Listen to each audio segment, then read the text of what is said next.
Welcome to today's lecture, British Civilization, Empire, Society, Modernity, Lecture 10, which is entitled Building a New Jerusalem. The phrase itself, the New Jerusalem, is an echo of a poem published and written by William Blake, also known as And Did Those Feet in Ancient Time. And you can read the poem on the first slide. There are biblical echoes to the notion of a New Jerusalem. In his poem, William Blake, a romantic poet of the 19th century, romantic or pre-romantic, William Blake explores the theme of the second coming of Jesus Christ to establish a new Jerusalem on earth, a place of universal love and peace. And this is the theme of creating a heaven on earth, a heaven in England, which was taken up by the Labour Party and the Labour government in the immediate post-war period, 1945, in particular during the electoral campaign.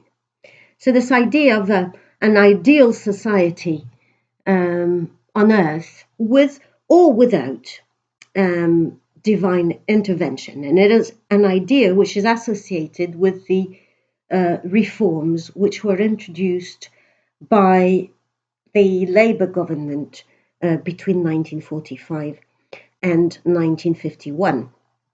The phrase New Jerusalem was used by the Prime Minister,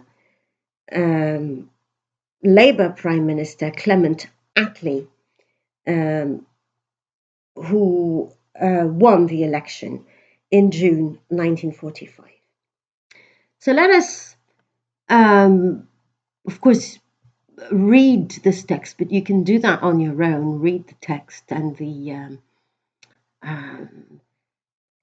evocation of this heaven on earth, which is also captured in the poster by Frank Newbold of 1942, which is an evocation of a peaceful life in Britain, with biblical overtones as well. In this poster, the Lord is my shepherd in particular is something which is a phrase which comes to mind. So let us turn to slide number 2, which is concerned with the 1945 general election. And we will concentrate on the context which led to the general election of June 1945. So the first point which needs to be underlined here is that in wartime, between 1940 and 1945, the government of Britain was a coalition government with a Conservative Prime Minister, Winston Churchill, but who, in the specific circumstances of war, decided that he would bring Labour politicians into his wartime government in order to form a coalition. And you can see them, some of them, of course, on this poster on the right-hand side of the slide, rolling up their sleeves, in particular The first character on the left-hand side, front row, is Winston Churchill, but immediately behind him, you can see the man with the little moustache, who is a representation of Clement Attlee. And this is a representation, of course, of the transpartisan coalition in wartime. So Clement Attlee is, of course, the name which comes to mind, but we could also mention a number of other Labour politicians who joined the wartime coalition government.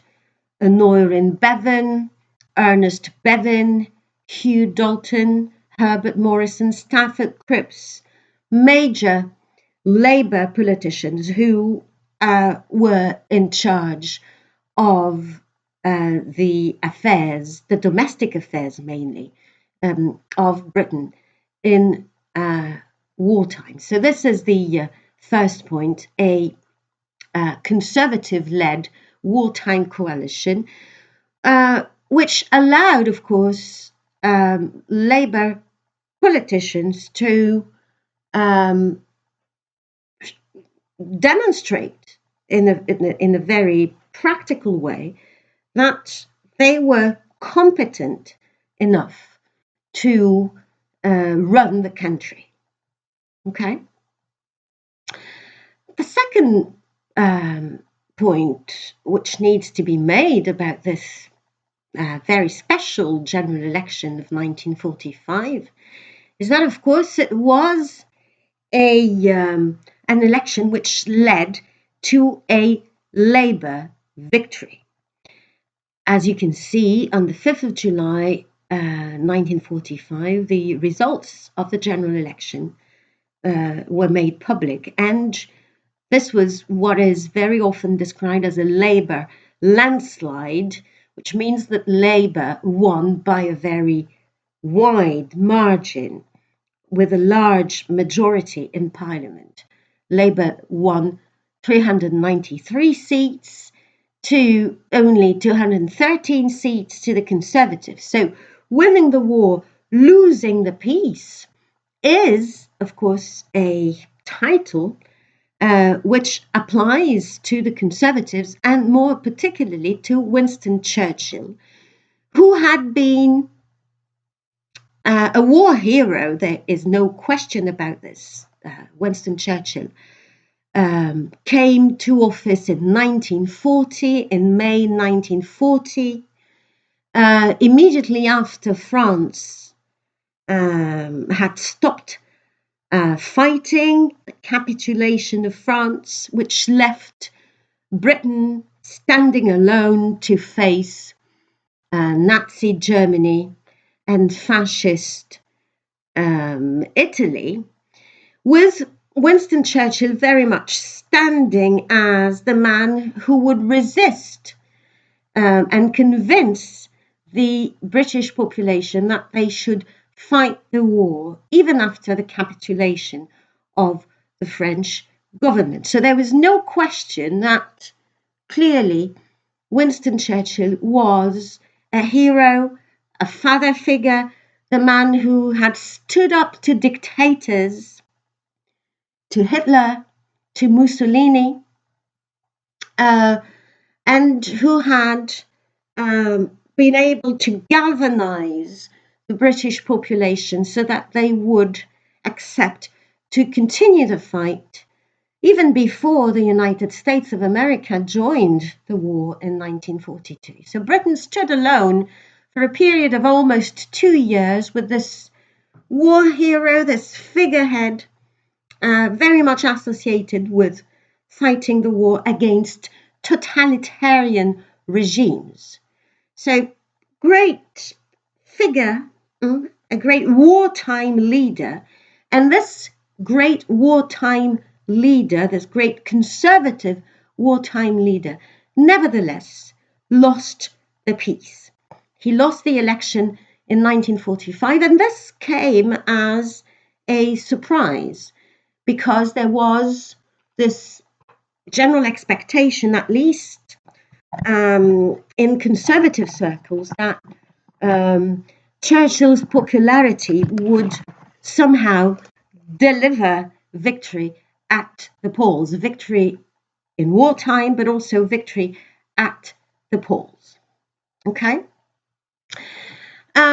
And the third point, which I already more or less mentioned earlier, is that, of course, in those circumstances of a coalition government, the war allowed the Labour Party to prove, to demonstrate to the world that they were experimented and that they were, in fact, a party fit for government, which was unprecedented because, and this is something which must be stressed as well, 1945 was the year when the first full-term Labour government was elected by British people.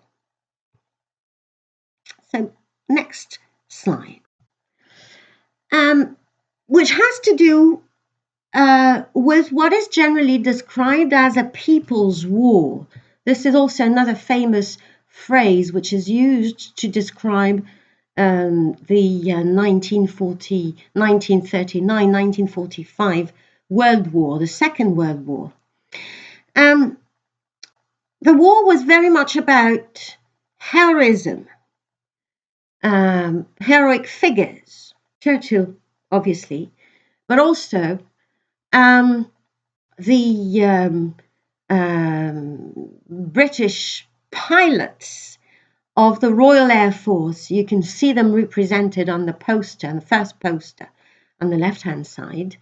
There was very much a celebration of the heroism of those who had sacrificed their lives, but also those elite pilots of the Royal Air Force who at the time of the Battle of Britain had defeated the German Air Force, the German Luftwaffe. So the war, the myth of the war to a certain extent, was very much about individual heroism.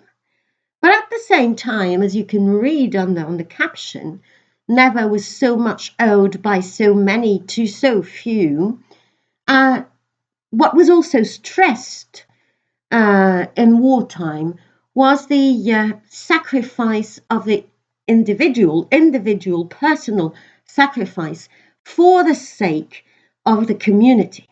And the story of the Royal Air Force pilots is very much a story of, personal sacrifice for the benefit of the nation, for the benefit of the population at large. This theme does not only concern the Battle of Britain, the heroism of the Royal Air Force pilots, but it was a theme which was also developed by a British broadcaster and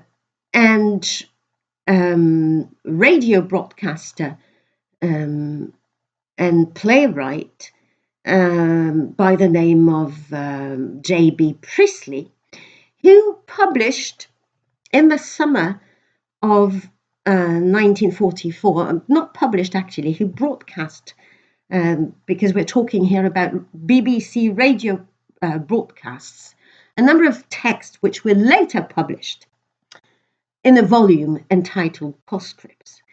And in particular, one important of those postscripts of May 1940 concerns the whole episode of Dunkirk, when the British troops were evacuated from Dunkirk, not by the Royal Navy, not by the British Army, but by a large number of small ships, as they became known, which had crossed the Channel to evacuate the soldiers, the British soldiers mainly, some French soldiers left as well, who were facing defeat in Dunkirk, which was under siege by the German troops and German army. So this tale of the evacuation of Dunkirk, it became a tale, it became a myth, especially through Priestley's broadcast, is a tale here again of involvement in the war, contribution to the war effort by ordinary people, people who had small boats they would normally use for leisure. They would sail across to France on a day outing and come back. And on this occasion, of course, at the time of the Battle of Dunkirk, they had taken the fate of the nation in their own hands. They had crossed the Channel and saved the British troops in Dunkirk. So here again, heroism, but sort of heroism, but from the bottom up, ordinary people playing a crucial role in a battle and winning or transforming, turning military defeat into a major national victory, into a major national narrative, a narrative of resilience, a narrative of resistance. Okay, right. Another important aspect of the war context has to do with the Blitz. So the Blitz, Guerre éclair, which means guerre éclair in German, was of course, a major attack on Britain's cities, great big industrial cities, London, but not only, by the German Air Force, bombing of Britain's major cities by the German Air Force. And this period is associated with the organization of the evacuation, mostly of children who were evacuated from Britain's major cities. The vast majority of those children were working class children, and they were evacuated to the countryside where they were welcomed by middle class, sometimes upper middle class families who had, of course, accepted to take those children and take them away from the dangers of city life. Now, this evacuation is also an important element, an important moment in the history of the war, because somehow it helped bridge the class divide in Britain. Well-to-do, well-off families welcoming working class children, and very often realizing something which they had not been aware of previously, realizing, of course, that there were large numbers of the population who lived in poverty. So the class divide in wartime, at the time of the evacuation, was somehow bridged, we could say. The fact that the civilian population in Britain's major cities also found shelter in the underground. This was the case in London, and that, of course, people would gather in the London underground to avoid and to find protection, to find shelter from the dangers of the major bombings which were taking place at the time of the Blitz. this was also an occasion, these were occasions when, of course, the dustman rubbed shoulders with the Lord. In other words, where people, irrespective of their social backgrounds, would come together and try to survive the German attacks. So this is part of the myth of the Blitz, the coming together of the British population as a nation, irrespective of the class divides. And Britain was, especially in the 1930s, clearly identified as a class-ridden society, a society which was divided along class lines.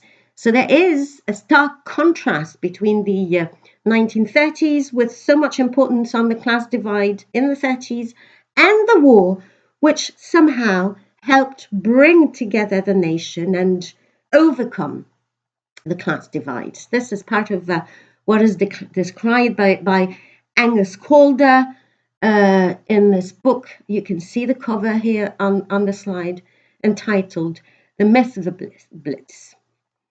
What also helped bridge the class divide was the introduction of rationing by the coalition government. Because rationing tended to define a sort of national norm as far as food supplies, for instance, were concerned. And instead of stark inequalities, sharp inequalities and differences between those who had and those who didn't have, between the haves and the have-nots, rationing, to a certain extent, was responsible for leveling down the situation and making sure that there were no disparities, or at least that there were less disparities in the living standards of the population. So this policy of rationing was also something which somehow helped bridge the gap between the various classes of British society. And the last point which can be made in order to maybe illustrate and also explain the meaning of this phrase, and talking about the Second World War as a people's war, has to do, of course, with the resilience, the calm of the population, which is also represented on Calder's cover, Myth of the Blitz, and you can see a milkman going about his business and delivering milk among, of course, a sort of scene of disaster, rubble, of course, after bombing has taken place. The idea that, of course, the war was also fought on the home front, with the British population never losing heart. So there's another famous phrase which comes to mind as well here, the keep calm and carry on phrase, which captures the spirit of resilience which the British population were capable of in wartime. Okay. A people's war also suggests, that there was a popular dimension to the war, which I've tried to describe, pointing out to a number of different themes so far.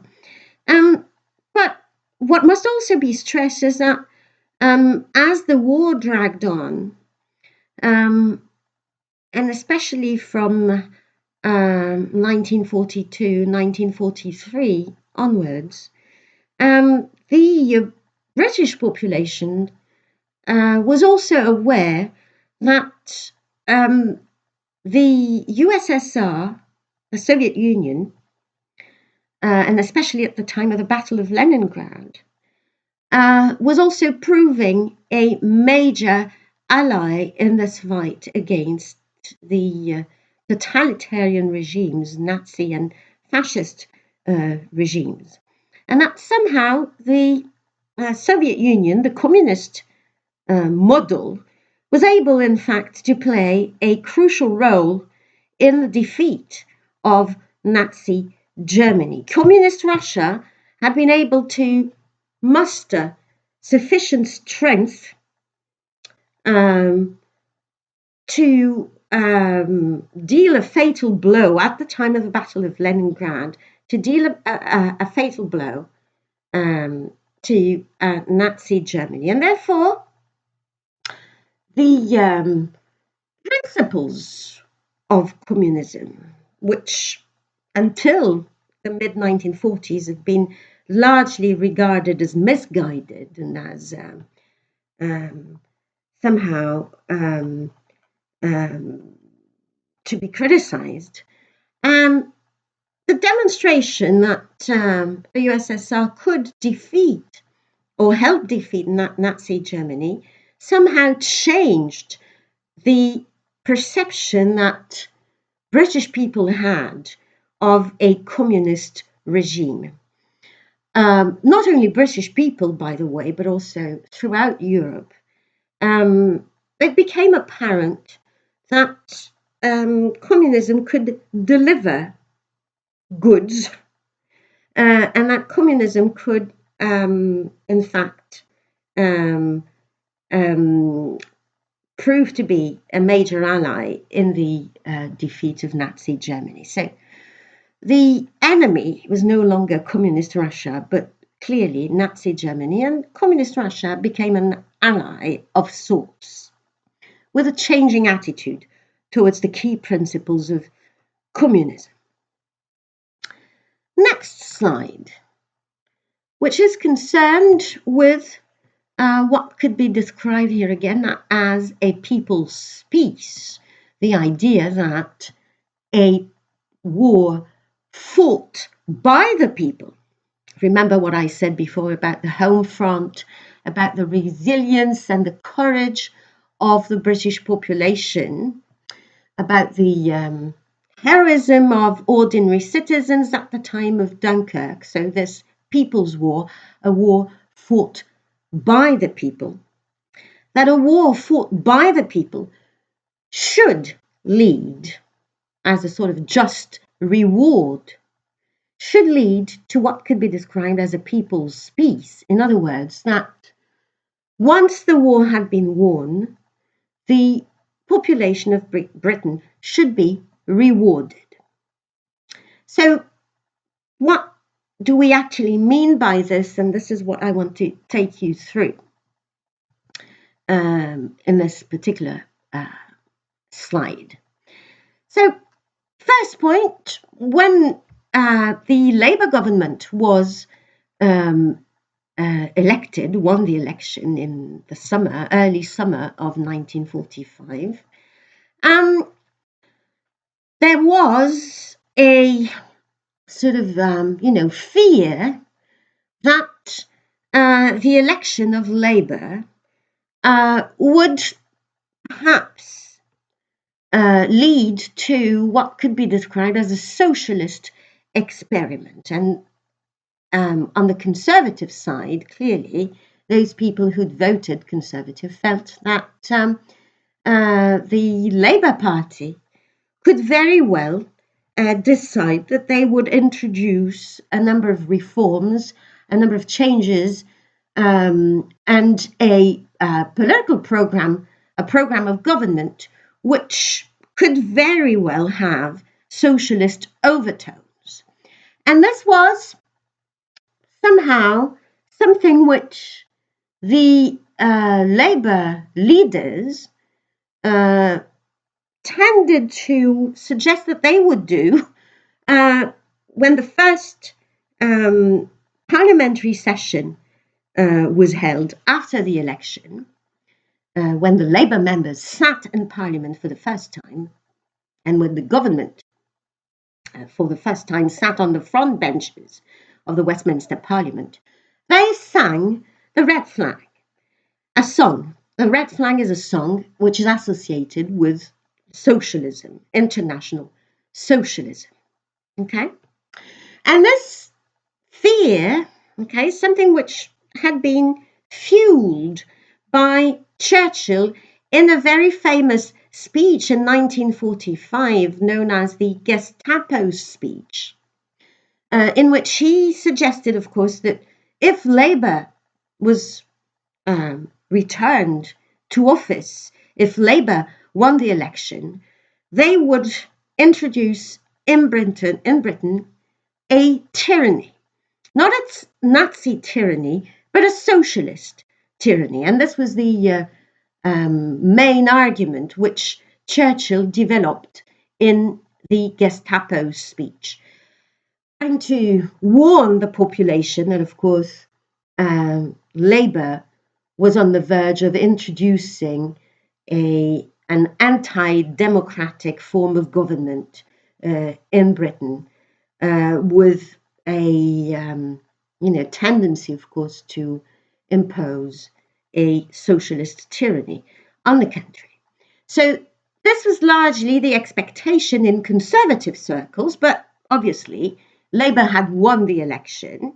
But this was a fear that the Conservatives, and in particular Churchill, had tried to, instill in the population at the time of the election.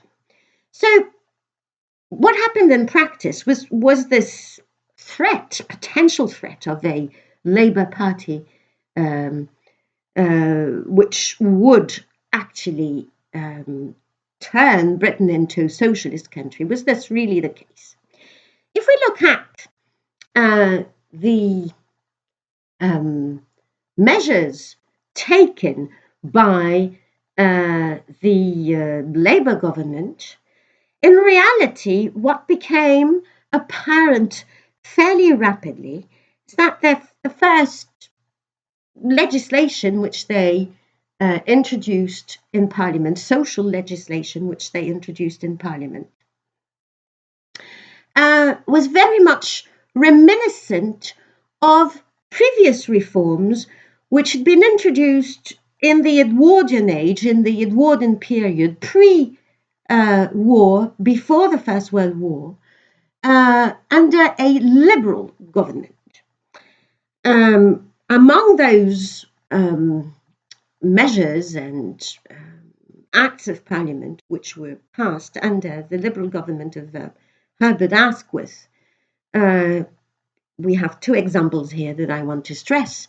The introduction of an Old Age Pensions Act in 1908, and the introduction of a National Insurance Act in 1911 by David Lloyd George, who was the Chancellor of the Exchequer at the time. The National Insurance Act, which was known as the 9pence for 4pence Act. So in other words, what this meant is that if an individual contributed 4pence, he would in return get 9pence in terms of, worth of insurance, for instance. Okay, so this is the background, if you say, if you want, the sort of inspiration which the Labour government relied on very much as a sort of a precedent. The legislation introduced in the early years of the 20th century by the then Liberal government. Another source of inspiration, which is very much a continuation of the legislation introduced by the Liberals in the Edwardian period, and a very important text, the publication on the 2nd of December 1942 of a report by William Beveridge. William Beveridge, who was a civil servant, donc un haut fonctionnaire, with prior experience of social affairs. He'd been involved in the legislation passed by the Liberals in the Edwardian period. And on the 2nd of December,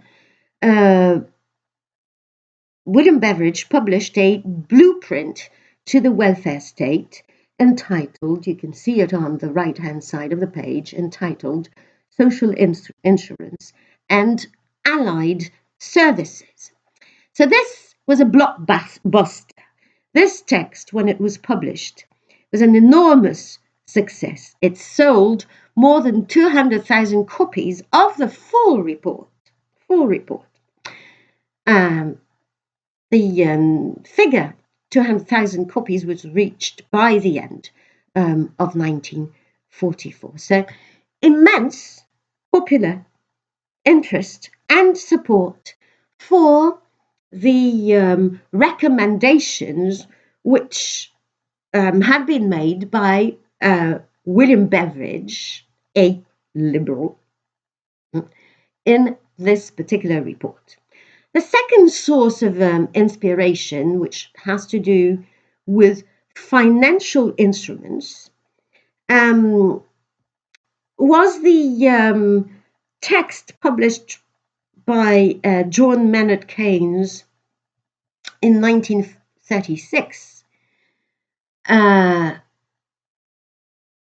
entitled The General Theory of Employment, Interest and Money, for which he won the Nobel Prize. But of course, Keynes's ideas were to be found in this text published in 1936, but they were, I would say also, they had been popularized by Keynes himself since the 1920s. In particular, in 1919,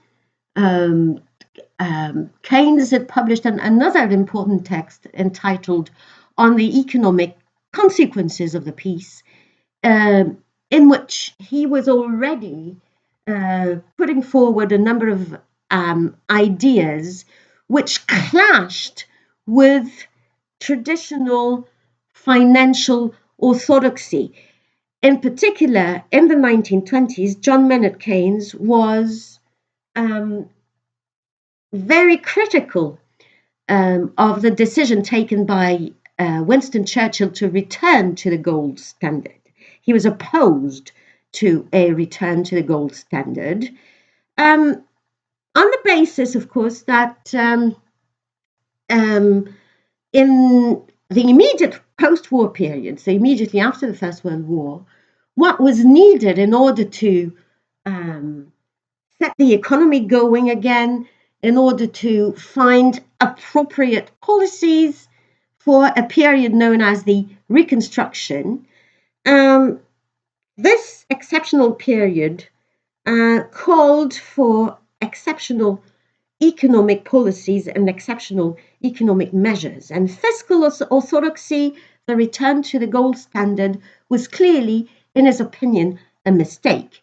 Keynes considered that the state should be able to use fiscal instruments, financial instruments, and in particular that the state should be able to use inflation to get the economy going again. This major ideas, the idea that the money supply must be allowed to grow in order to boost demand, something which is also known as a demand-led conception of economic growth generated by demand fueled by state intervention. Okay, this is the key to Keynesian economics.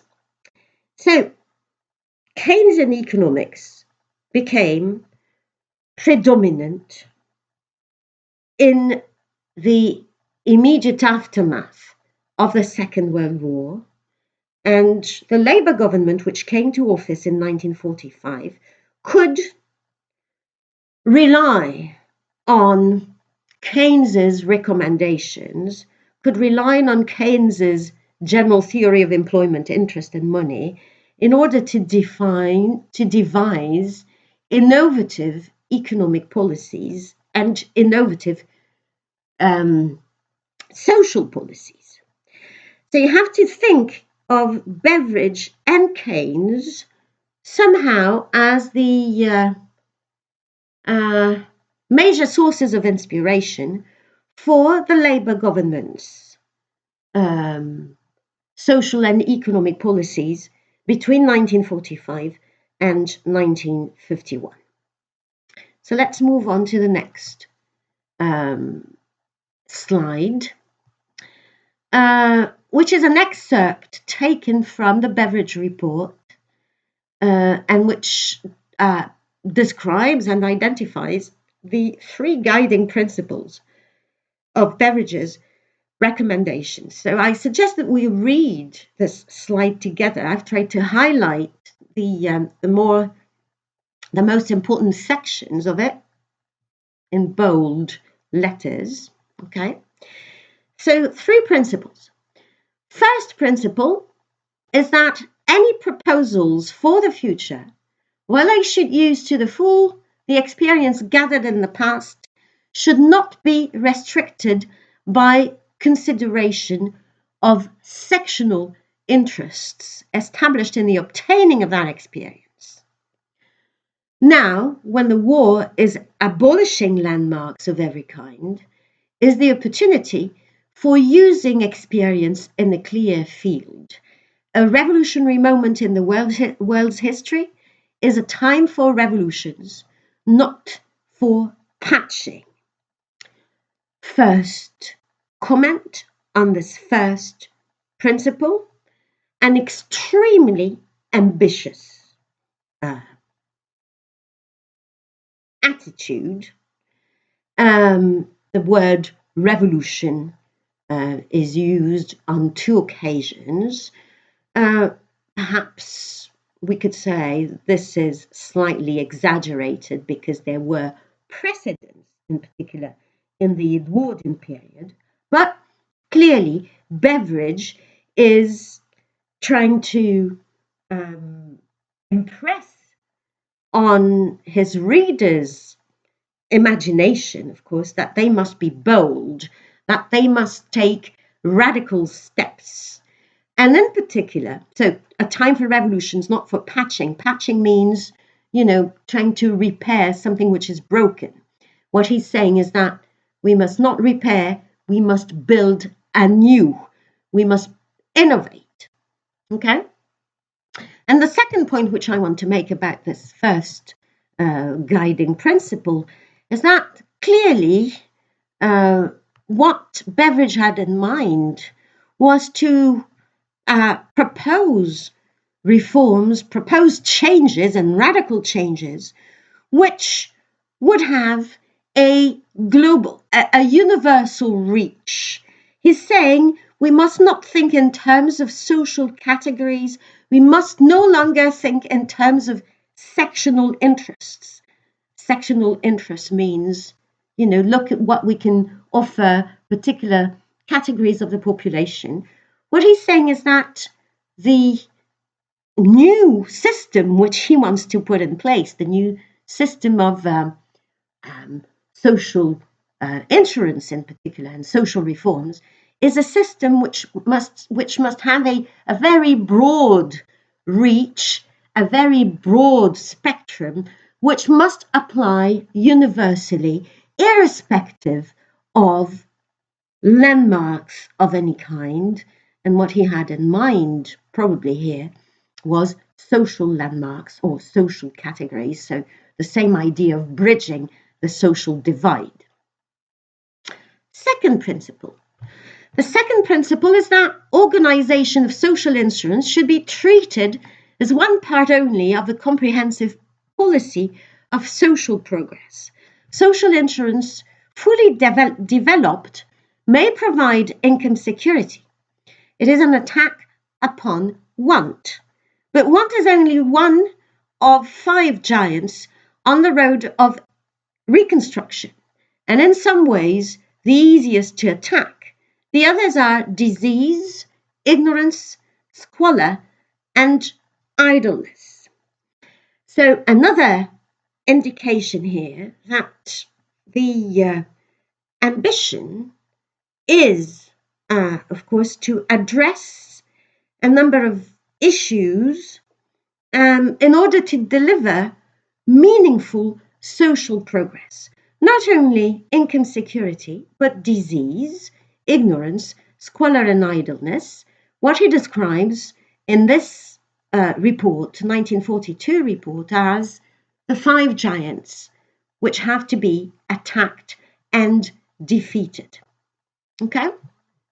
Third principle, social security must be achieved by cooperation between the state and the individual. The state should offer security for service and contribution.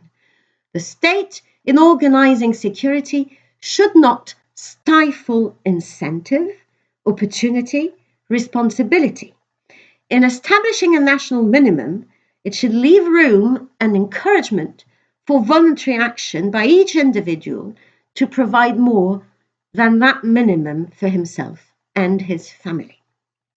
A third principle, which insists on the need to, first of all, organize a cooperation between the state and the individual, in other words, to promote and defend the principle of state intervention, but at the same time, to make sure that state intervention does not interfere with voluntary action, with individualism, with personal or individual initiative.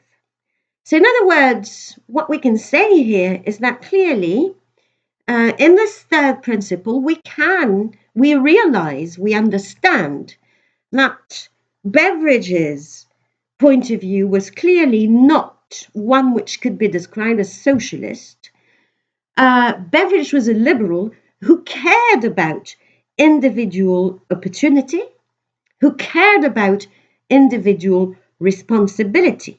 What it had in mind, of course, was that the state should provide a sort of national minimum, a basic minimum of income and security, which would allow individuals to move upwards, climb the social ladder, that the national minimum was meant to give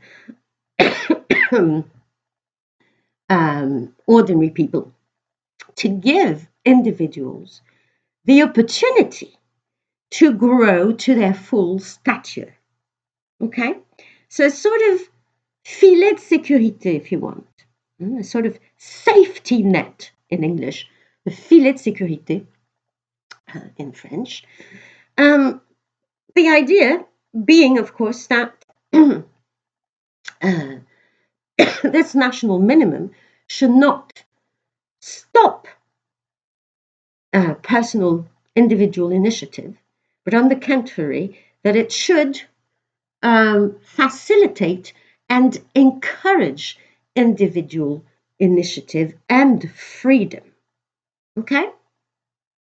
So let's turn to the next slide, which is concerned with the attempt to kill the 5 giants, to kill the 5 giant evils, slaying or killing the 5 giant evils.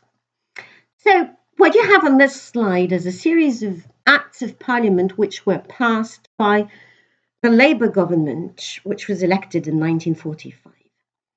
2 of them in grey because they originated before Labour was elected. The Family Allowances Act and the Butler Act, which had been devised and discussed at the time of the National Coalition government when Churchill was Prime Minister. So the Family Allowances Act clearly is about benefits being paid out to families on the birth of a second child. So the idea was that, of course, the society at large and the state, of course, would accept responsibility and help families which might be struggling on the birth of a second child because of the cost, of course, of raising a child. The Butler Act, which is first mentioned and discussed in 1942 and implemented in 1947, concerned education. A major act of Parliament, but here again with a conservative. Butler was a conservative. Mr. Butler was a conservative, with a conservative ring to it and a conservative dimension to it. What the Butler Act did was to provide free education for all for all children, free education for all children until the age of 15. But, and this is perhaps where we can see the conservative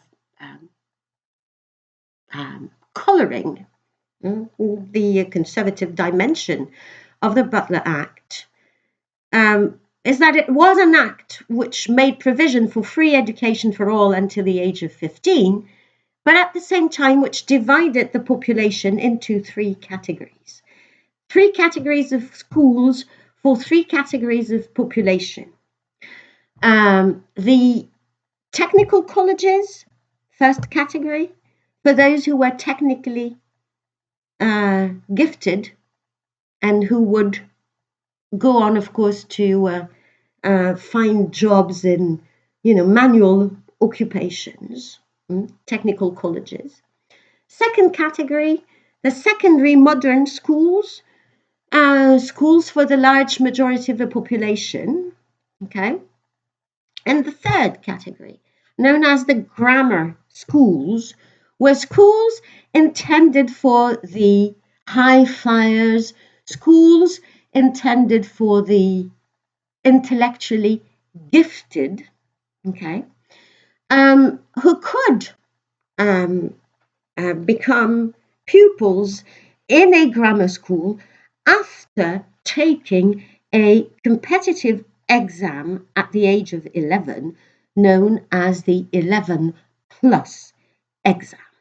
So, free education for all, but with a conservative connotation to it, since, of course, it was an act of Parliament which did not abolish class divisions and class differences, but on the contrary, officialized those class differences through, of course, the three categories which I've just described. The National Insurance Act of 1946 was the first act passed by the Labour government following the recommendations of the Beveridge Report. Its goal was to guarantee, of course, full employment, but it was also a prerequisite insofar as what the National Insurance Act did was to guarantee social benefits, and in particular guarantee unemployment benefits, donc des allocations, benefits, ce sont des allocations, to all as of right. This was the major innovation introduced by the National Insurance Act. everyone in Britain, if they were British citizens, would be entitled to social benefits, in particular when they were temporarily unemployed. Okay?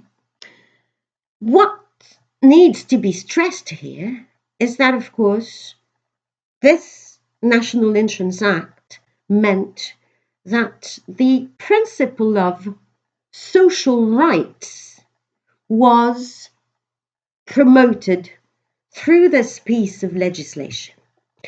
It could be argued that in the 18th century, British people were given civil rights through the Glorious Revolution. That in the course of the 19th century, the British people were given political rights through the progressive introduction of universal suffrage, with a number of reform acts. You remember 1832, 1867, 1888, 89, 1918, and 1928. 1918 being an act of parliament which introduced full universal male suffrage, 1918, and in 1928, full universal suffrage, irrespective of gender. Following, these two sets of rights, civil rights, political rights, it could be argued that the National Insurance Act was the first major plank in the process which led to the introduction of social rights for British people. National insurance was a right, and it was a universal right for everybody in Britain. Everybody was entitled to those benefits. But we have to explain, of course, how this system was financed. And this is an interesting point which needs to be made.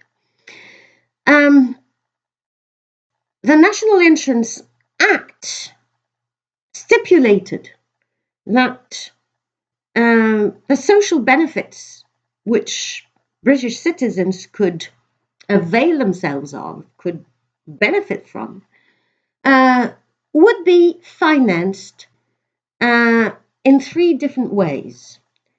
The scheme itself was described as a tripartite scheme with three different sources of finance. First of all, it was financed through contributions by employers. Second, it was financed through contributions by employees. And lastly, it was financed through contributions by the state, in other words, out of the state's revenue, in other words, out of taxation. So three sources: employers' contribution, employees' contribution, and the state's contribution. A tripartite system, a tripartite scheme. The reason why this is important is that it allows us to understand what Beveridge meant earlier on in the previous slide that we've studied when he insisted on this idea of a cooperation between the state and individual. National insurance was not funded or financed only out of taxation. It was also funded out of contributions by the individuals themselves as employees or as employers. Okay? Right. And therefore, this idea of individual responsibility is very much present in the scheme itself and in the way it was financed. The idea, of course, was that the National Insurance Act would eradicate, would be a major plank, a major step taken in the eradication of poverty. Second Act of Parliament, which was passed in 1948, known as the National Assistance Act, which was right from the beginning described by Beveridge in his report, and also by the Labour government, who introduced it, as a scheme, national assistance, as a scheme, as a system, as a scheme, which would probably be temporary and which would gradually become irrelevant, no longer needed, no longer useful, once national insurance had been put in place for a number of years. So the idea was that national assistance should be a residual scheme, that it was a temporary measure to provide assistance, assistance for those who were not in a position to contribute through the National Insurance Act. Those who were unemployed, those who didn't have the means, the wherewithals to contribute to the National Insurance Act. This National Assistance Act made benefits available, and it was financed out of taxation only. The state would step in to remove what residual poverty was still present in the land. Okay? Third major act of Parliament, the National Health Service Act of 1946, introduced by Aneurin Bevan, who became Health and Housing Minister in the 1945-1951 Parliament, and who was very much a left-winger within the Labour Party and Labour government.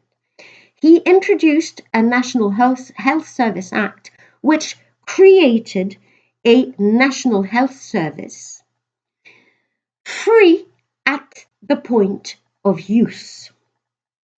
In other words, British citizens, because they were British citizens, were given the possibility, of course, to have access to a health service without any outlay of cash, without having to pay for prescriptions, without having to pay when they visited the doctor's surgery.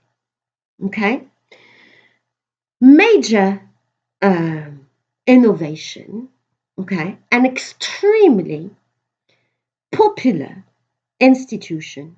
Even today, the National Health Service has remained one of the public services which the British people are most proud of, and of course very protective of. Okay? So free medical care for all, without having to pay for medical assistance, without having to pay for medical care. This system was financed by the state out of taxation,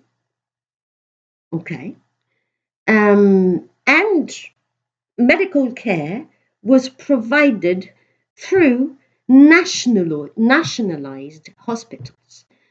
British hospitals were nationalized as a result of the passing of this Health Service Act, against the will of the medical profession, against the will of most, or the majority, let's say, perhaps not most, but the majority of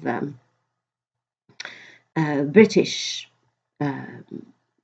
doctors and hospital staff who were able to negotiate with Aneurin Bevan, a sort of, how could we call it? That they were able to negotiate and to negotiate private beds in Britain's public hospitals. In other words, they were able to convince Bevan to give in to their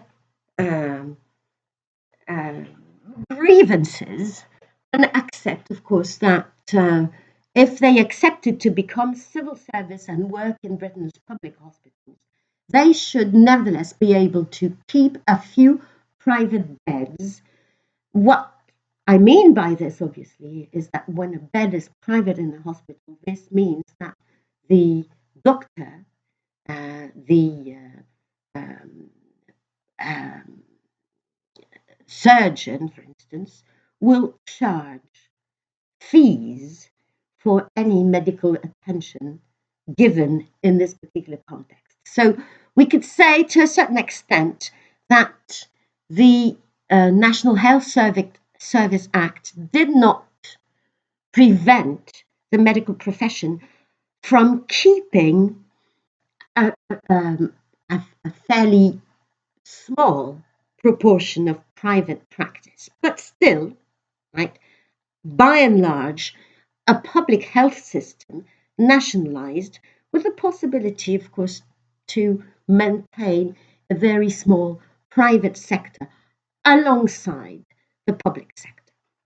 Okay, the rest of this intense legislative activity you can see on the slide: the passing of the National Insurance Industrial Injuries Act in 1946, which meant that when people were injured at work, they would be entitled to receive benefits nationwide with no variations whatsoever, no regional variations whatsoever. It was a national scheme, nationwide, like the National Insurance Act, like the National Assistance Act, like the National Health Service Act. A Housing Act, which was passed in 1946 and implemented in 1949, and which made it possible, of course, to build council houses, houses publicly owned for those who cannot afford to become private owners. And a vast program of house building was launched in the late 1940s in order to rebuild, of course, the nation and to house the nation. The New Towns Act, passed in 1946, which led to the creation of new towns, des villes nouvelles, with a similar purpose to, improve the population's housing standards, to improve the nation's housing standards. The Town and Country Act, here again, this had to do with land ownership. And the Trades Dispute Act, passed in 1947, which, if you remember what we said about the general strike of 1926 and how it ended, the Trades Dispute Act of 1947 reversed the decisions which had been made in 1927 under a Conservative government. In practice, what this meant was that as far as industrial relations were concerned, as far as the trade unions were concerned, this was the return of the contracting out system whereby, of course, the political levy would apply with automatically without, people having to make or take any particular action, so that, of course, the political levy would apply. So it could be described as a sort of revenge to a certain extent, with the Trade Dispute Act of 47 reversing the major terms of the 1927 Trade Dispute Act. So as you can see, a vast, very ambitious legislative activity on the part of the Labour government in the course of a few years, from 1945 to 1948-49, major changes introduced following the recommendations of the Beveridge report. Obviously, on the right of the political spectrum, and if you look at the cartoon, you can see a representation of Churchill smoking his cigar, probably thinking, of course, that the Beveridge report was dynamite from a financial point of view. This was a criticism which the Conservatives voiced on a number of occasions at the time when this legislation was passed by Labour. So let us move on to the next slide. I just want to comment on the title of this particular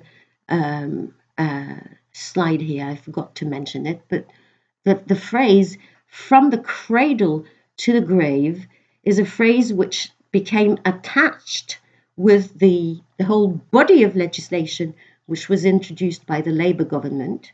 And clearly what it meant was that British citizens would be taken care of by the state, largely, in the context of this new welfare state, from the cradle, so meaning from birth, cradle c'est le berceau, to the grave, meaning until, of course, they died, from the cradle to the grave.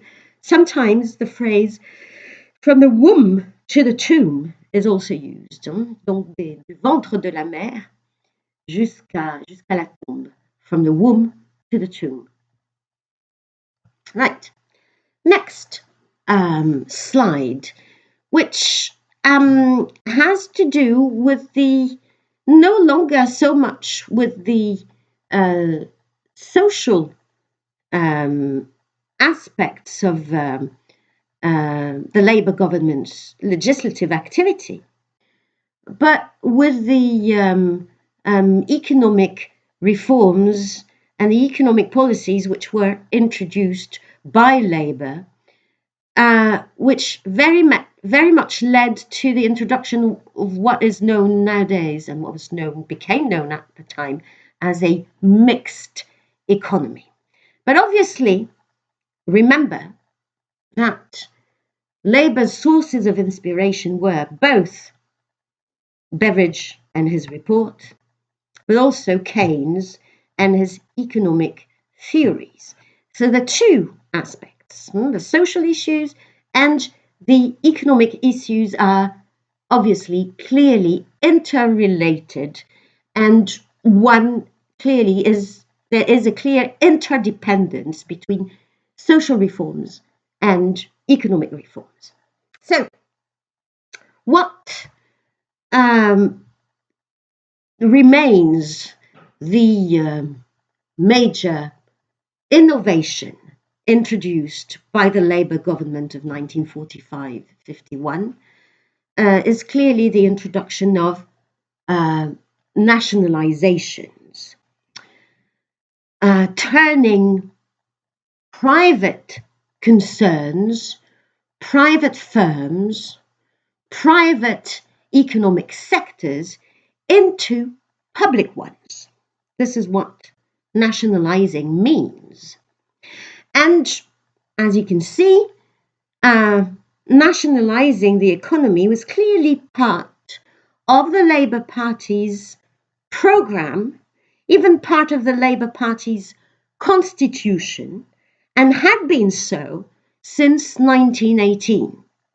In 1918, when the Labour Party published its constitution, Clause 4 in the constitution had to do with the nationalization of the means of production, the means of distribution, and the means of exchange. So you have a short paragraph here, which is an excerpt taken from Clause 4 of the Labour Party's 1918 constitution. So nationalizations was a matter of principle. Nationalizations was also a matter of expediency, because in the immediate post-war period, a number of Britain's industrial sectors were suffering, had suffered greatly in wartime. And the idea of those who were in charge of the economy within this Labour government was that only the state had the financial clout, had the budgetary power to revive declining industries and therefore secure full employment. Full employment which was necessary for the national insurance scheme to work. Remember that the national insurance scheme was financed out of contributions.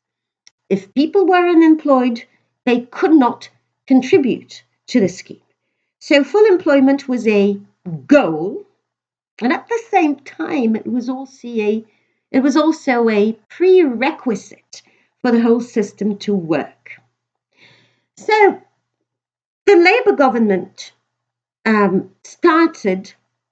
embarked on this journey whereby about 20% of the nation's economy was nationalized. And you have a whole list of the different sectors which were nationalized by the Labour government. Bank of England, air transport, the coal mining industry, which had been privatized again, if you remember, in the early 20s, 1921, 1922, nationalized again in 1947 with the creation of the National Coal Board, les charbonnages britanniques, the National Coal Board. Cable and wireless, public transport, electricity, gas, and political controversy over the nationalization of steel, with resistance this time from the Conservatives who felt that steel should not be nationalized. Finally, steel was nationalized in 1950, but denationalized again in 1953.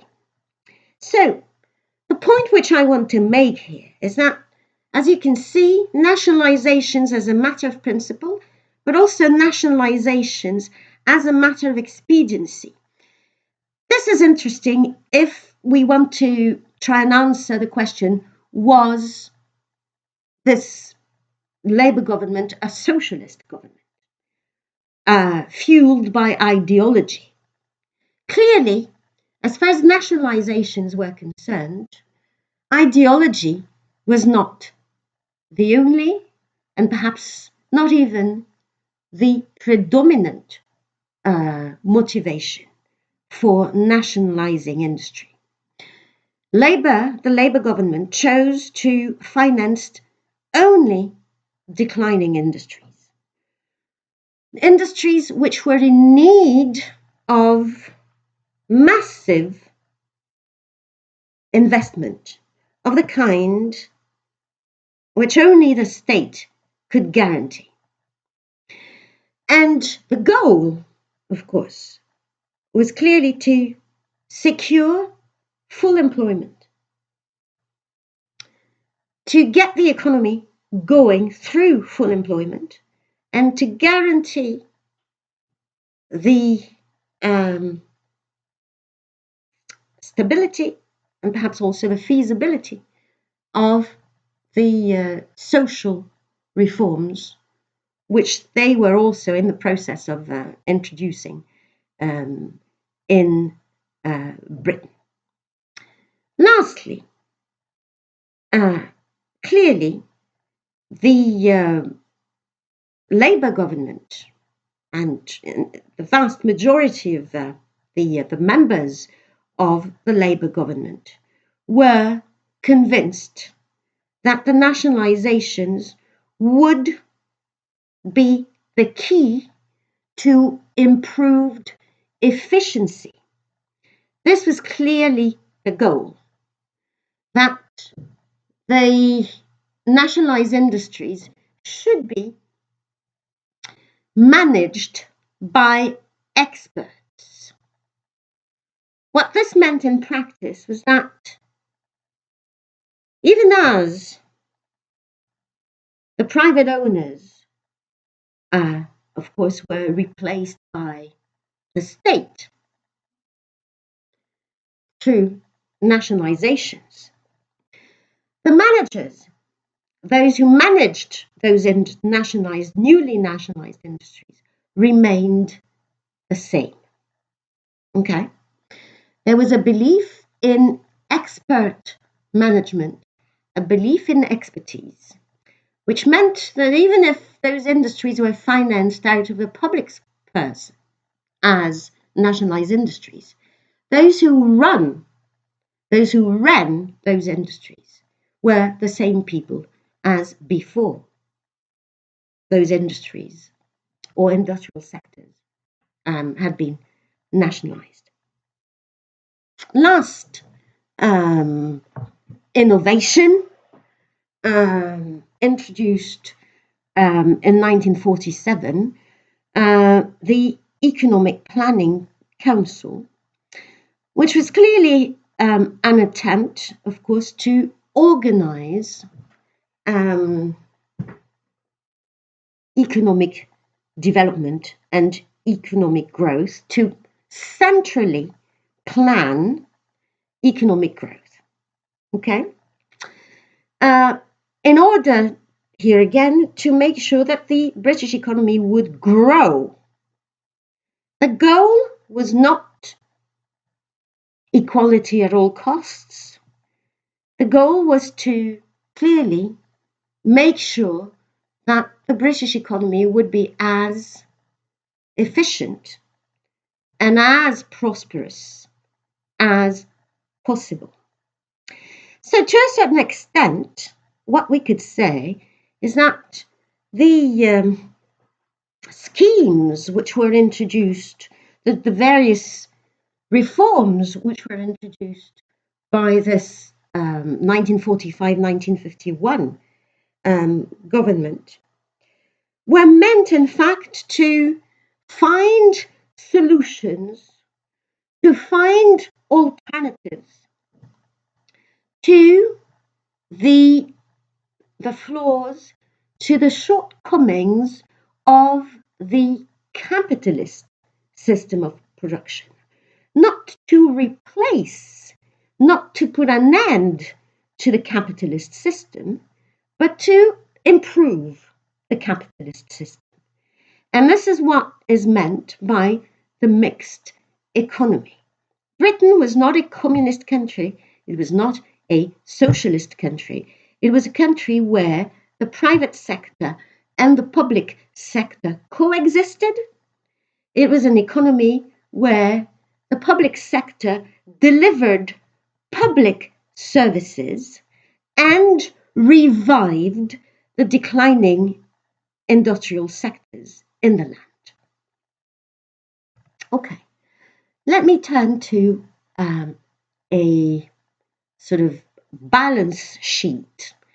The question is, how successful were those reforms? And it's a question which people are still trying to answer today, which historians are still trying to answer today. And it is a controversial question. There is a lot of controversy. There are divergent opinions and divided opinions. So on the one hand, those who take a fairly optimistic view, a fairly upbeat view, and who consider that the Labour government was largely successful. Labour, for instance, and this is let's say that this is the major argument which is made by those who take a positive view of this of the reforms and introduced by the Labour government. They will claim, of course, that Labour had created the welfare state and that it was able to lead Britain to recovery after the Second World War. Critical viewpoint can be divided into two subcategories. There's the left-wing view. Those who, on the left wing of the Labour Party, for instance, and the Labour movement in general, those who claim that this was a government which failed to introduce a genuine socialist system. The system which was introduced by the Labour government was not radical enough, that the legislation which was introduced was not radical enough. One example here would be, for instance, to quote Aneurin Bevan, who resigned at the time of the Korean War in 1950, resigned as health and housing minister, when prescription charges were reintroduced by the government in order to compensate the cost of fighting the war in Korea alongside the United States of America. There were those on the left, like Bevan, who claimed that the Labour government had not been able to resist pressure exercised by those who believed that Britain, as a great nation, should play a world role, and that this government was ready to sacrifice a major principle, that major principle being free medical care for all.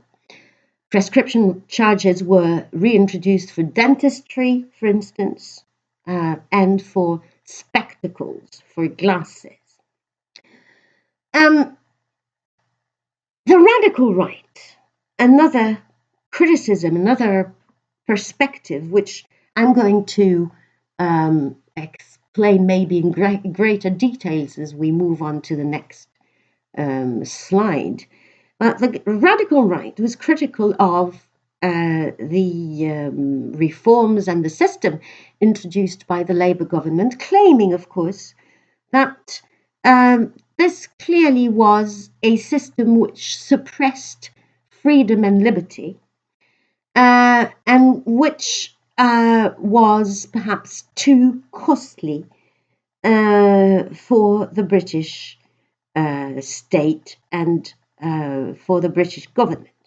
So this radical right view was expressed following a number of arguments and criticisms which came to light in a book entitled The Road to Serfdom, published in 1944 by an Austrian economist who left Austria for Britain in the late 1940s, and his name was Friedrich von Hayek. Von Hayek came to be the most influential thinker from the 1970s onwards in Britain, in right-wing circles, and helped, was crucial, in fact, his ideas played a crucial role in the development of radical right ideas. So a final judgment which must stress, of course, the controversy which the reforms which were introduced gave rise to.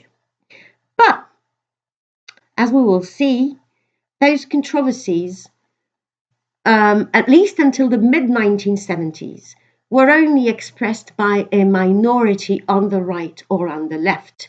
On the whole, the vast majority of the population and the vast majority of Britain's politicians, irrespective of their political affiliations, accepted the major principles which had been implemented by the Labour government of 1945-1951. So let me move on to the next stage, which is entitled From Welfare State to Nanny State. Nanny, obviously, is a reference to the overprotection, the suggestion. So it's a pejorative phrase, and what it means for those who criticize the welfare state is that it overprotected individuals like a nanny can protect a child. Okay? Right. So let me start with making this point about the post-war consensus. When Labour lost the election in 1951, this didn't mean that the principles which had been implemented between 45 and 51 were reversed. Largely, they were accepted by the vast majority of the political class and by the vast majority of the population.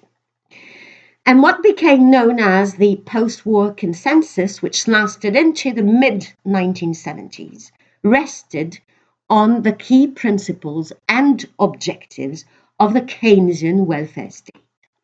In other words, state intervention, demand management as instruments, as tools to guarantee economic growth, to provide the British population with a national minimum, to somehow also reduce inequalities, because remember, some of the social rights which we've listed before were financed out of taxation. And if you finance a service out of taxation, because the taxation system is a progressive one, in other words, the more you earn, the more you pay, financing a social service out of taxation, like the National Assistance Scheme, for instance, means that, of course, a certain amount of transfer of wealth will take place, or what is generally referred to as social transfers will take place. Those who are wealthy will pay more than those who are not. Okay? This is the, I would say, a sort of guiding principle as far as taxation is concerned. At least this was the case until the 1980s, 1990s. So the successive British governments remained loyal to the mixed economy, to full employment, to demand management, etc. And this period is known as the post-war consensus. Okay. It also refers to peaceful industrial relations, with the trade unions being somehow included in the decision-making process. Okay, and it is also a period which is referred to as Butskillism. So if you have time and if you can read the fine print, look at this cartoon which I've included here, which illustrates the meaning of Butskillism. Butskillism is a term which refers to two finance ministers, and they are also represented on the right-hand side of the cartoon. One of them, a conservative finance minister, whose name was Butler, the same Butler as the one who was responsible for the Butler Act of 1942. And the other one was a Labour finance minister, Labour Chancellor of the Exchequer. His name was Hugh Gaitskell. So the umbrella term, Butskillism, of course, suggests that between 1945 and the mid-1970s, there were no real differences between the finance and economic policies pursued by the Conservatives and Labour. They were somehow interchangeable. And this is what is described as the post-war consensus, or Butskillism. This situation, this post-war consensus, endured until the mid-1970s, even in the face of difficult economic circumstances. In the 1960s, a number of difficulties arose, which had to do with deficits, balance of trade deficits, okay, Britain importing more than it exported, balance of payments deficits, the emergence and the rise of inflation, but also the rise of stagflation, the rise of unemployment, adverse economic circumstances, which until the mid-1970s did not change the mind of Britain's governments or Britain's rulers, Conservative and Labour rulers alike. They still accepted the key principles of the Keynesian welfare state. Things started to change from the late 1960s, early 1970s onwards, when new right ideas, new right perspectives started to emerge. And at the same time, what we could describe as narratives of decline.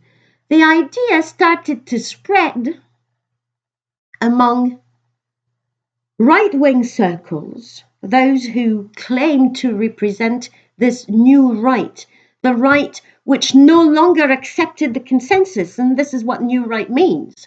New right means those conservatives who no longer accepted the consensus and the key principles of the Keynesian welfare state.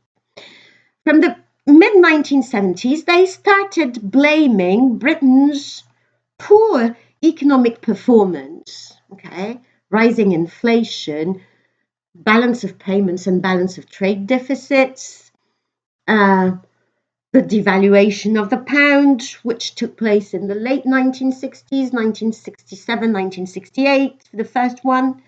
Also the breakdown of social relations, with a number of strikes erupting from 1971, 1972, and culminating in the late 1970s. The right claimed that those difficulties, together with Britain's retreat from its position of power in the world, its diminished standing in the world, this is when Britain was decolonizing in the 1960s, and when it became a middle-ranking power in the 1970s when it joined the European Economic Community in 1973. All of this was presented by the New Right as the result of the flawed ideology of the Keynesian welfare state. And in particular, this was clearly associated with what was described, especially by this man, Keith Joseph, as the result of what he claimed was the permissiveness which had been spreading from the 1960s onwards. So there was a sort of conflation of the New Right's rejection of the counterculture, youth culture, counterculture, and the Keynesian welfare state.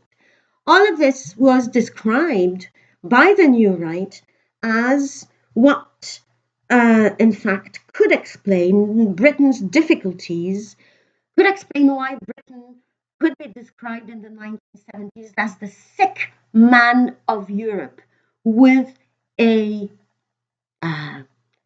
for instance, a percentage of economic growth which was lower than its European counterparts.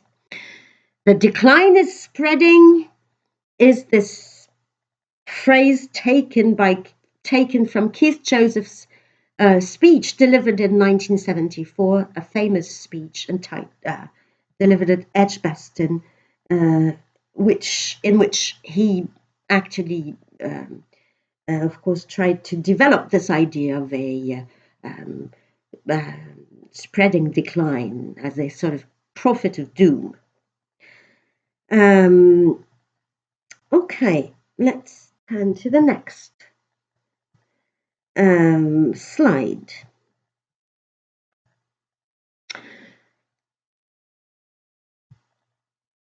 The post-war period and the winter of discontent. So the process which was started in 1974, the narratives of decline, rereading the post-war period, and in particular rereading, reinterpreting, reassessing the 1960s and the 1970s, Britain's economic performance, Britain's industrial relations, from the point of view of the winter of discontent, the winter of 1978, 1979. So the phrase, the winter of discontent, is a Shakespearean phrase. It's taken from a play by Shakespeare. And it refers to a succession of strikes which started off in the autumn of 1978 and which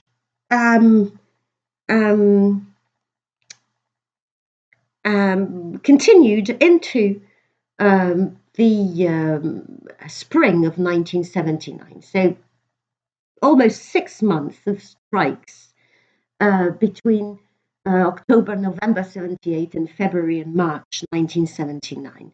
With a culmination, so you have, I've included a number of photographs here, and in particular photographs which of course you could find in newspapers, and images, of course, that the British population could also watch on television when they were watching the news at 10, for instance. And I've included this phrase, the dead went unburied, the rubbish went uncollected, because it captures, of course, the mood at the time, the impression that, of course, the time was out of joint, another Shakespearean quotation, that, of course, Britain was no longer governed, no longer governable, and that the Keynesian welfare state had, in fact, created a particular mood in Britain whereby people felt that they had rights, but that they had no obligations. And in particular, that they had no obligations to the dead who went unburied for weeks, okay, and that they had no obligations to the general public at large when the rubbish went uncollected in Britain's major cities. So what was described by the new right as a sort of, a culture of entitlement. People felt entitled, they felt that they had rights, but they felt that they were under no obligations to perform their duties to the general public. The new right argued that this was very much the result of this culture of entitlement which the Keynesian welfare state had created. And there was, from the late 1970s onwards, especially on the right, because of the emergence of the new right, a tendency to look back on the 1960s and the 1970s from this particular vantage point, okay? To therefore dismiss any achievements, disregard any achievements of the 60s and 70s, and only concentrate on tensions, in industrial relations in particular, which were taking place either, in British coal mines or the tensions which could arise in Britain's nationalised industries, these industrial sectors where the state, of course, was the employer and was providing services which, of course, were public services, right?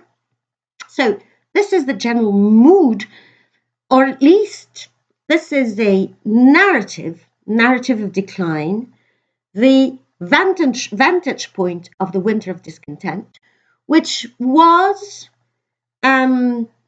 characteristic of the new conservatives, the new right, and which probably facilitated the election of the Conservative government of Margaret Thatcher, the first Conservative government of Margaret Thatcher in 1979.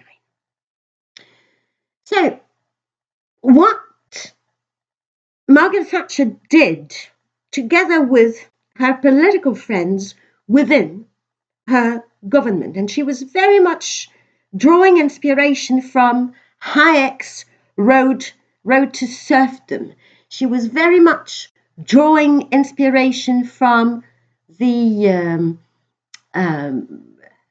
theories developed by Milton Friedman in the United States, the Nobel Prize for Economy in 1973, who was very much reversing Keynesian principles and criticizing and rejecting Keynesian principles.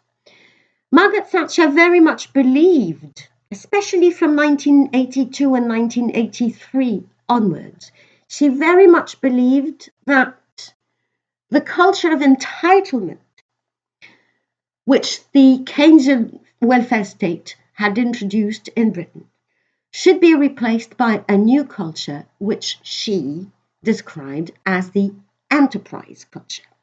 She had another source of inspiration, or let's say a political friend, and I'm quoting here on this slide, Ronald Reagan, who was very close to Margaret Thatcher and to the conservative neoliberals in Britain, who declared at the time of his inaugural address in January 1980, government is not the solution to our problem, government is the problem.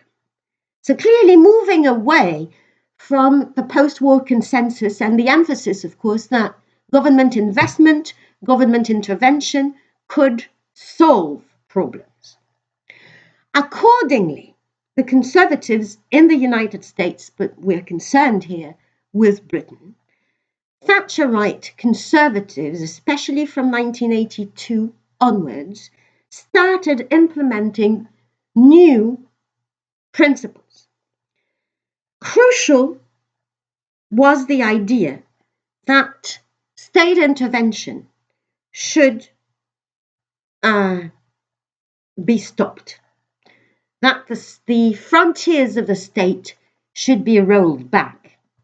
This was a conception of the state as minimal state, saying clearly that there are limits to what the state must do, that the state must not provide services which can be provided by the private sector, that the state must not take the place of the individual, that individual responsibility, but also individual initiative must be promoted. And that, of course, the state can stifle individual initiative. So the minimal state, self-help, were in fact two sides of the same coin. But, of course, what must be stressed here is that if you reduce what responsibilities the state must be allowed or can be allowed to accept. This also means that, of course, if you want to free this enterprise culture and limit state intervention, you're going to have to limit taxation and organize tax cuts. This is what the Conservative governments started to do right from the beginning. This is the ideology of monetarism, controlling the money supply, reversing demand management, okay, and cutting public spending. You have figures here, public spending in Britain moving from 44.6% of the gross domestic product in 1979 to 39.1% in 1990 when Margaret Thatcher left office. Okay? So, what were the immediate consequences of this reduced role for the state and reduced taxation, new emphasis on controlling the money supply, in other words, of course, rejecting inflation as an instrument which can be used by governments to solve economic problems or social problems, and in particular, unemployment. Clearly, what this meant was that the Conservative governments considered that they should not intervene to solve any of the difficulties which could be faced either by individuals, private individuals and their families, when, for instance, having to, face a period of unemployment, but that the state should not intervene either when a company or a particular industrial sector was facing economic difficulties. So in other words, this meant that those who are facing economic difficulties must be left to either find their own solutions or die. Obviously, I'm talking here about companies, firms, and industrial sectors. And one example here that you find on your slide is the example of the Ravenscraig Works, steelworks in Scotland, which clearly had become uncompetitive, unprofitable, and which, of course, the Conservative government felt that they should be left to their own devices, even if this meant having to lay off workers. In other words, the government felt that the state should not step in to save the lame ducks, that the state should not step in to throw good money after bad. This was the phrase used by Margaret Thatcher and her government. Even if this meant social distress. And of course, many people were laid off in the 1980s. Unemployment doubled in the first 3 or 4 years of Conservative government between 1979 and 1983, from 1.5 million to 3 million unemployed in 4 years' time. Okay? As far as individuals were concerned, the emphasis on self-help, individual responsibility meant that any assistance to those who were facing difficulties, either because they were unemployed, either because the economy was contracting, either because they were disabled, any reasons which could explain, of course, temporary difficulties. The suggestion, of course, was that here again, the government assistance to individuals should be limited to a very strict minimum. And government assistance should only go in a very limited way to those who were in extreme need. And this is clearly a reversal of the trend if we compare the emphasis on the need to provide universal benefits, which was the principle which could be found in the Beveridge Report and which was implemented through the National Insurance Act. Benefits were universal. Okay. Under the Thatcher governments, assistance became targeted. Donc on passe d'un système universel à un système ciblé. On va cibler les aides. Okay? En anglais, on dit targeted social benefits. But, of course, one of the drawbacks of targeting social services means that generally the populations, the categories of the population which receive national assistance are very often seen as undeserving categories of the population. Okay? And therefore, there is a tendency, of course, to consider that the amount of assistance which is made available to these categories of the population should be clearly limited. So instead of being the rule, okay, benefits and state-financed, state-delivered benefits became the exception, from the norm to the exception in the course of 40 years. Okay? And with its promotion of supply-side economics, self-help, and the minimal state, the 1980s Conservative governments were able to change the mood in Britain, or at least to accelerate, to facilitate and accelerate the emergence of a new consensus away from the Keynesian welfare state, which promoted the enterprise culture as the key principle of Thatcherism, which became the new consensus, it could be said, from the 1990s onwards. One public service escaped relatively unscathed, and that is the National Health Service.